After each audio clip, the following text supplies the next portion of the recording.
ሰላም ኩላትኩም ቅዱሳን ኣሕዋተይ ከመይ ትኾኑ ኣለኹም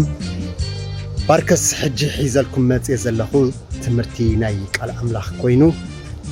ሓደ ኣገልጋልሲ ከመይ ክኾን ኣለዎ ቢዚ ካልስ ከመይ ክኾን ኣለዎ ካብ መሰረቱሲ ከመይ ክኸውን ይግብኦ ዝብል ሓሳብ ሒዘ መጽእ ዘለኹ ክትከታተሉኒ ይዕድመኩም ሓደ ዘማርስ እንታይ ኢሉ ዘሚሩ መዲበዬ ኢየሱስ ከገልግሎ መዲበዬ ኢሉ ዘሚሩ ሕጂ ኢየሱስ ከነገልግሎ መዲምና ኢና ፋየር ክንኮን ክንክእል ኣለና ቁራት ኣሕዋተይ ሕጂ ኣገልጋሊ ግን ከመይ ክኸውን ይግብኦ ብዝብል ሓሳብ ከስተንትን ውዒለ እሞ ንሳ ከካፍለኩም እየ ክብሪና ኣምላኽ ይኹን 4 ነጥብታት ሒዘ መጽእ ኣለኹ ኣብቲ ሕጂ ዘካፍለኩም ማለት እዩ ክትከታተሉን ድማ ይዕድመኩም ናብዛ መዝሙር እስካ ሓንሳብ ከነብል ኢና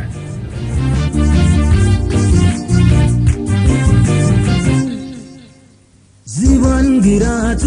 ንኸታትሖ ይባርዎን ይግልግሎን ኩሉ መዓልቲ ናይ ሓርስን ስስት ይንስስ ሳሙን ይበትን ኣምላኽ እውን ነቲ ቕኑዕ ኣገባቡ ኣፍሊጥዎ ምሂርዎን እዩ ኣምላኽ እውን ነቲ ቕኑዕ ኣገባቡ ኣፍሊጥዎ ምሂርዎን እዩ ዝስማዕ የለን ጽቡቕ ወሬ ዝልየለን ዝወቀበ ከም ሓረስ ምድሪ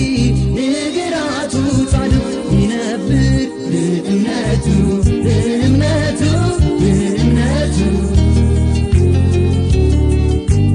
ተንሲና ንዕየ ባሮቱ ተንሲና ንዕየ ኣገልገልቱ ተንሲና ንዕየ ባሮቱ ተንሲና ንዕየ ኣገልገልቱ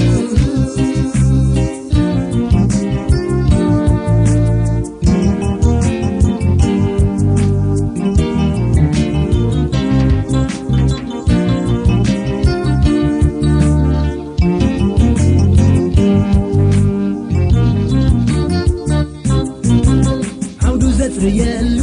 መሰዓቢዱ ምስ ጊዜ ይጎይ ክገበቱ ሒደት ዘራቱ ብዙሓት ክኾና ንፋሳይ ንምልከትን ብደበና ኣምላኽ እውን ነቲ ቕኑዕ ኣገባቡ ኣፍሊጥዎን ምሂርዎን እዩ ኣምላኽ እውን ነቲ ቕኑዕ ኣገባቡ ኣፍሊጥዎን ምሂርዎን እዩ ዝስማዕ የለን ጽቡቕ ወሬ ዝልየለን ዝወቀበ ከም ሓረስ ምድሪ ንግራቱ ጻድቕ ይነብር ብእምነቱ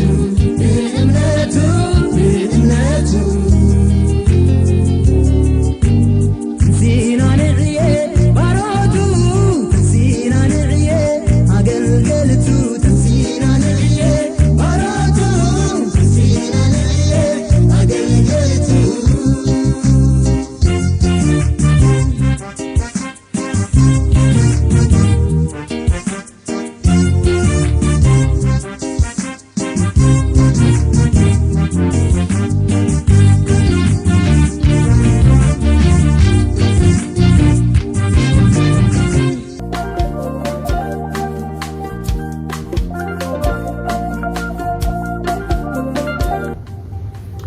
ባርክ ቅዱሳን ኣሕዋተይ ከመይ ጸኒሕኩም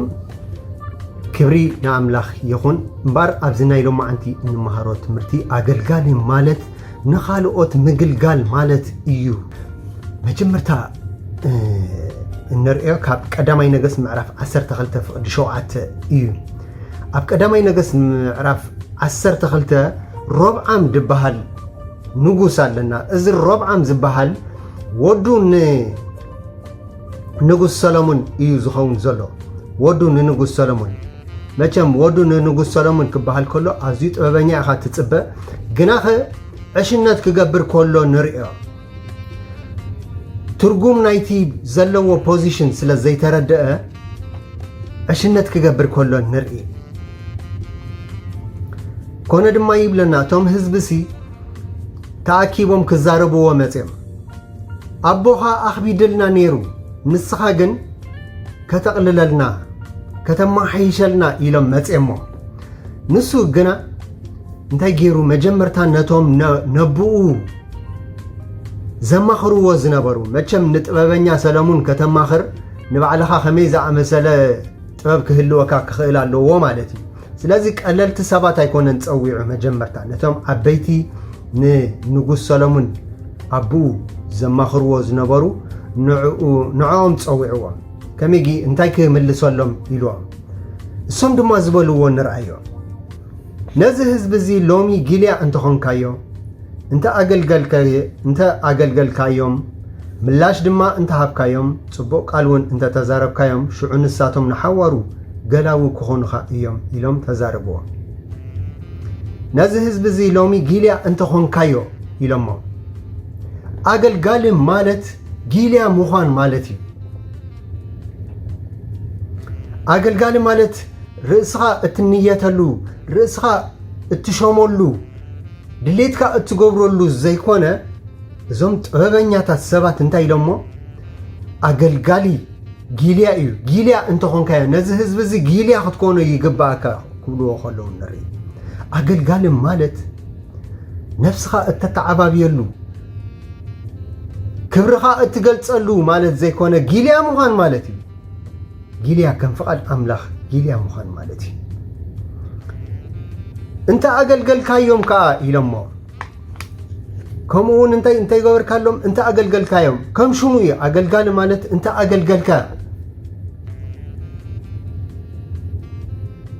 أبرسيوم كنية ديكم كا جن انت أقل كايوم مقلقال مالتي كبرنا أملاخ يخون أقلقال مالت مقلقال مالتي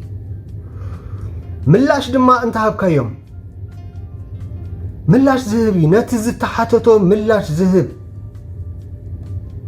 طعي ملاش زهب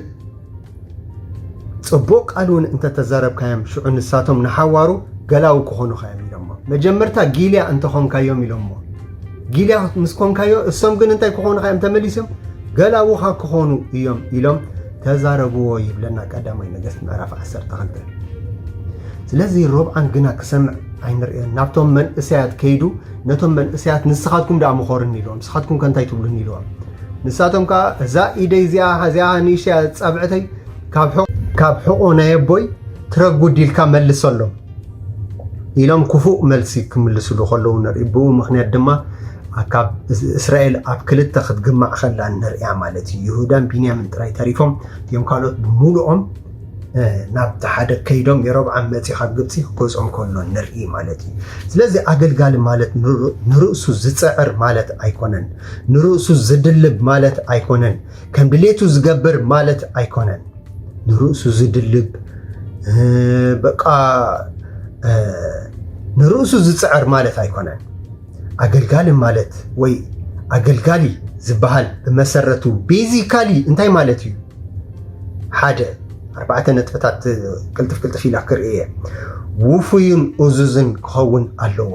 ሓቀኛ ኣገልጋሊ ዝበሃል ውፉዩ ፕላስ ኡዙዝ ኣገልጋሊ ጎይታ ንፍቃድ ኣምላኽ ዝተወፈየ እዩ ኣገልጋሊ ኣምላኽ ንፍቃድ ኣምላኽ ዝእዘዝ እዩ ካልኣይ ነጥቢ ኣይጉይተትን እዩ ግና ከንታይ ኣርኣያ የሆነ ጴጥሮስ ኮሚልና ኣሎ 50 ምዕራፍ ቀዳይ ጴጥሮስ 50 ምዕራፍ ነቲ ሞጋሰ ኣርኣያ እናኾንኩሞ እምበር ኣብተን ማሕበራት ከም ጎይቶት ኣይትኹኑ እዚ ከም ጎይቶት ድብሎ ደሎ ሎርድስ ኣይትኹን ሎርድ ይኮንካን ይብሎም ኣሎ እንታይ ዳ ኣርኣያ ኩኖም ብኩሉ ነገር ኣርኣያ ኩኖም ሳልሳይ ነጥቢ ትሑት እዩ ኣገልጋሊ ትሑት እዩ ሂሚሊቲ ኣለዎ ትሕትና ኣለዎ ትዕቢት ዘይኮነ ትሕትና ኣገልጋሊ ብትሕትኑ እዩ ዝፍለጥ እምበር ኣገልጋሊ እየ ኢሉ ክዕበ ኣይኮነን ኣነ ኣገልጋሊ ኣነ ከምዚ ክብል ደይኮነ ብትሕትኑ እዩ ዝፍለጥ ምዚ ኣተሓሒዝካ ኣገልጋሊ ትዕግስቲ ዘለዎ ዘይዋቃዕ ልኡም ወይ ድማ ትዕግስተኛ ኣብታ ልኡም ኢልዋ ደሎ ቀዳማይ ጢሞቴዎስ ምዕራፍ 3 ትዕግስተኛ ኣብ ናይ እንግሊሽ እንታይ ኢልዋ ኣሎ ትዕግስተኛ ፔሸንስ ዘለዎ ፈታው ገንዘብ ዘይኮነ ኣገልጋሊ ፈታው ገንዘብ ክኸውን የብሉን ንገንዘብ ኢሉ ይኮነን ዘገልግል ደሎ እቲ ውሳነቲ ቀሊል ኣይኮነን ንምስትምሃር ብቑዕ ክምህር ድኽእል ድማ ክኸውን ኣለዎ ናይ ምስትምሃር ክእለት ዘለዎ ብቕዓት ዘለዎ ፊት ክኸውን ኣለዎ ሚሩ ዘይክእል ክኸውን የብሉን ኣገባብ ዝፈልጥ እዚኣ ድማ ኣዝያ ጽባቕቲ እያ ኣገባብ ዝፈልጥ ስርዓት ዝፈልጥ ክኸውን ኣለዎ ከም ድሌትካ ይኮነን ኣብ ማሕበር ኣምላኽ ከም ድሌትካ ይኮነን ኣገባብ ድፈልጥ ክኸውን ይግባእ ይብለና ቀዳማይ ጢሞቴዎስ 3:2 ራብዓይ ሰማዕ ሊስነር ክኸውን ይግባኦ ከም ሳሙኤል ንድምፂ ኣምላኽ ፅን ዝብል ባርያኻ ይሰማዕ ኣሎ ተዛረብ ኢሉ ፅን ዝብል ንድምፂ ኣምላኽ ድሰምዕ ንድምፂ ኣምላኽ ጥራይ ዘይኮነ ከዓ ንሞጓስኡ ናይ ኣባጊዑ ድምፂ ይሰምዕ ኢልና ኣሎ እሰን ድምፂ ይሰምዓ ስውን ይሰምዐን እዩ ንድምፂ ኣባጊዑ እውን ተገዲሱ ዝሰምዕ ክኸውን ኣለዎ እዚ ክንብል ከለና ኣገልጋሊ ኣምላኽ መጀመርታ ንኣምላኽ ክሰርዖ ኣለዎ ብድሕሪኡ ብድሕሪ ቤቱ ድማ ኣገልግሎቱ እቲ ኣገልግሎት ኣበይ ዝጅምር ኣብ ቤቱ እዩ ዝጅምር ኣብ መድረኽ ኣይኮነን ዝጅምር እዚኣ ናይ መወዳእታ ነጥቢ ክገድፈልኩም እቲ ኣገልግሎት ኣበይ ዝጅምር ኣብ ቤቱ መድረኽ ናይ ኣገልጋሊ መጀመርታ ቤቱ ዘሰናበረ ብግቡእ ኣብ ቤቱ ዝምህር ክኸውን ይግባኦ ክብሪ ንኣምላኽ ይኹን ስለዚ ኣገልጋሊ ማለት ንርእሱ ዘይነብር ማለት እዩ መጀመርታ ንኣምላኽ ዝሰርዕ ብድሕሪ ቤቱ ድማ ናብ ማሕበር ናብ ህዝቢ ዝኸይድ ማለት እዩ ስለዚ ኣብ ቤቱ ድማ እንታይ ክኸውን ኣለዎ ኢልና ኣብኡ ኣገልግሎቱ ኣብኡ እዩ ክጅምር ዘለዎ ናይ ኣገልጋሊ ኣብ ቤቱ እዩ ዝጅምር ሎሚ ኣገልገልቲ ዘበልና ኩላትና ትሕትና ክህልወና ይግብኦ ሂሚሊቲ ዲቮሽን ክህልወና ይግብኦ ምስ ጎይታ ግዜ ከነሕልፍ ኣብ ካልእ ከም ድሌትና ግዜ ከነጥፍእ ደይኮንና ግናኸ ኣብ ምስ ጎይታ ግዜ ከነሕልፍ ይግባአና ክብርና ኣምላኽ ይኹን ኣብ ዝመፅእ ካልእ ክወስደ ክመፅእ ጎይታ ይባርኽኩም ሻሎም